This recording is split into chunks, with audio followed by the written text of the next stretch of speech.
Howdy, welcome back to the Addicted Motors YouTube channel. My name is Troy. The three major things you need to replace if you purchase a 2006-2009 Range Rover L322. So stick around.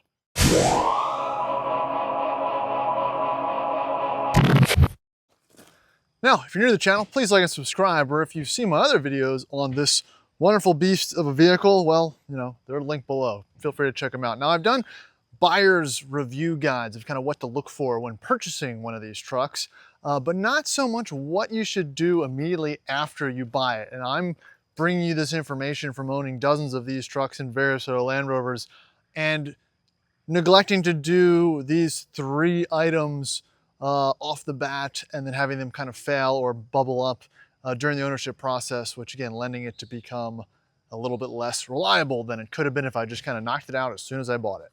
Now, the first thing I wanted to kind of get into before we get into the meat and potatoes of the actual content of the video here is just a quick rundown, again, if you're new to the channel, of my specific truck. This is my 2008 Range Rover Supercharged L322. I call it a Dot 2. So there's Dot 1, which is the BMW edition. So that's like 03 to 05 with the BMW 4.4. After that became the Jag 4.4 and Jag 4.2. And after that, they call them the Dot 3s. That's your 5-liter L322, which we'll do a video on that as well. But this is my L322. It's a one-owner truck. Well, I'm the second owner. Has 180,000 miles or 175,000 miles. It's up there. I've been dailing it a lot more than I have, and it's taken a good bit of maintenance to kind of get back into a drivable, reliable state.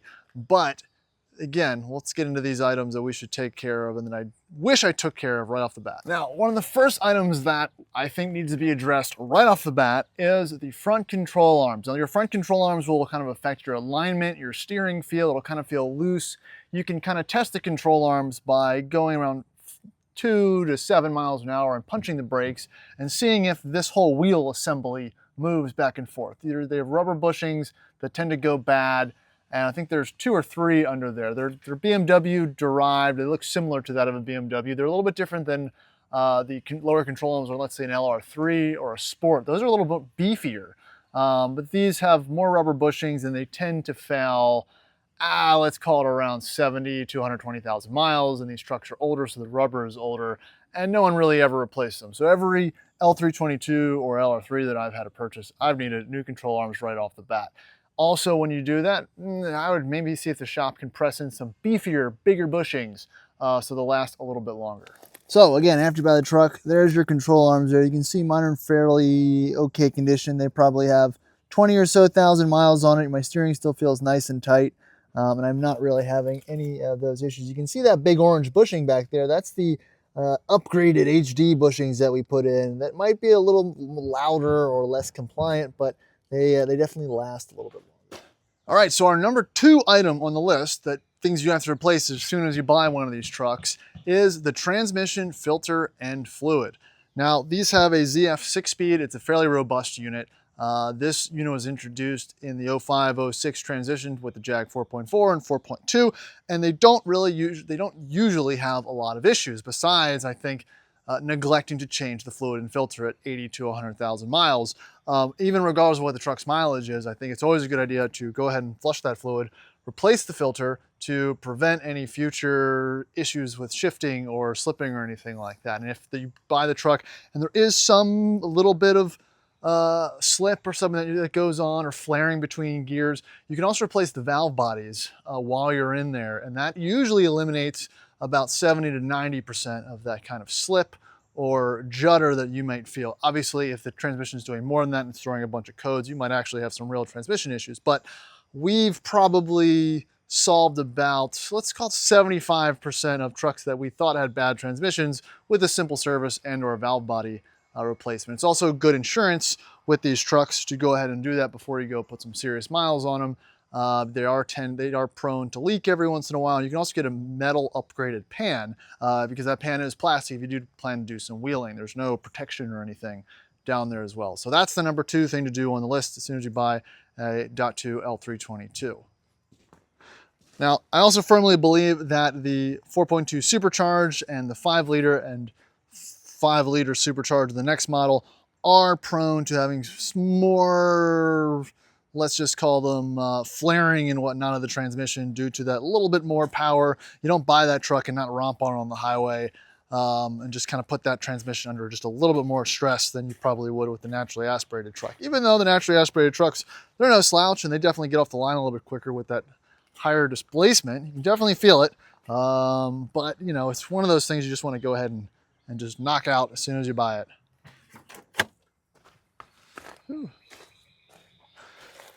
So my next recommendation comes to you from under the hood. Obviously, there's a whole lot of things to kind of get into and replace, but the two things I feel like are most neglected that you might be able to even do yourself is number one, your belts. There is two accessory belts. Even though they're both serpentine belts, you're not driving, you don't have 8 or 9. There is two, and most people don't realize there's one behind the one you can see. There's another accessory belt that's kind of tucked back a little bit further that drives some other pulleys. And it's definitely one of those items you don't want snapping or breaking when you're on the highway. So again, we've seen a lot of trucks that just have the front one replaced. It looks great condition. And you look back there and you see a lot of cracking and whatnot on that belt that's a little bit farther back. And again, I want the truck to have a little bit of longevity and reliability. So having that kind of a thorough eye into replacing all the items that might fail is kind of what I'm shooting for when these discussions kind of come up. Now, of course, those are the big 3 on my list. There is hundreds and hundreds of other items that are probably, let's call them secondary, that will obviously need to be replaced at a truck at this age. I don't care what truck or car or SUV it is, all these things, they're getting up to being about 15 to 20 years old, which means all of the components within it are kind of reaching their factory wear life or service life, if you may say. So all the rubber, all the seals, all the gaskets, and all that stuff is going to start going bad if they have not been replaced in the near future. Again, these trucks are now, I'm classified as an enthusiast vehicle. They don't pop up at, you know, super reasonable prices, and they are becoming more and more popular with enthusiasts. I get a lot of requests to locate and find a decent condition L322, so that's kind of why I'm doing this series. We're going to do one for the classic, a D1, a D2, and kind of everything else in that kind of sphere. We've also talked about it recently, and if you're on the internet webs, check out our podcast we're doing collaboratively with Joe with Lost Cause Ranch and Just from Lucky 8. We're kind of doing a little bit of a collaborative discussion podcast over there as well.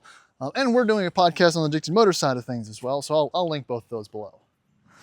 But as far as those other little items, you know, obviously all the rubber hoses and stuff, all these little Y connectors and T connectors, they're all getting old, they're all cracking, they'll just break and fail preventatively. You want to clean your MAF sensor, you want to place your coolant reservoir, you want to put a new battery in it. You want to obviously change the oil and the PCV and all that kind of stuff. Obviously inspect all your brakes and fluids and things like that for longevity, make sure the air suspension is operating as it should and whatnot. I mean, there's so many things to get into, but you know, I kind of wanted to focus on the 3. Those 3 things will definitely stop you in your tracks, and with these engines, they're solid enough where the cooling system usually isn't the issue, or the timing chains really aren't the issue. So, you know, it's keeping track of all the things that aren't the issue so they don't bite you in the ass somewhere on the highway. So again, a quick little news series. We'll be doing it on a few of the other vehicles in this category, in this Land Rover family. So if you like this, please like and subscribe. Again, I'll link the podcast below. Feel free to check that out. And drop a comment. Let me know what I missed, right? I want to keep this a little bit interactive. Let me know what you would replace that first thing if you're buying one of these old L322 Land Rovers that are becoming way more popular. So catch you on the next one.